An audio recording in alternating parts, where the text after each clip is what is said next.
दशक पहले यहाँ की महिलाओं की रसोई में हानिकारक धुएं की ईंधन संकल्प था रसोई में सेहत की सुरक्षा।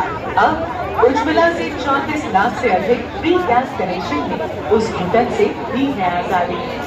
एक समय था जब गरीबों की आवाज कागजों पर रही, संकल्प था सिर पे छत देने का।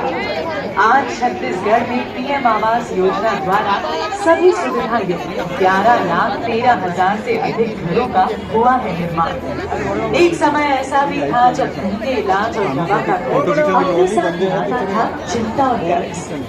संकल्प था बीमारी के संकट से मुक्ति का। आज 2 करोड़ से अधिक आयुष्मान कार्ड और जन औषधि केंद्र ने गरीबों की चिंता को लिया है हल। एक समय था जब रेहड़ी पटरी वाले चाहकर भी कुछ बड़े सपने नहीं देख सकते थे। संकल्प था उन्हें आर्थिक रूप से संबल करने का। आज छत्तीसगढ़ में 67,000 से अधिक रेहड़ी पटरी वालों को पीएम स्वनिधि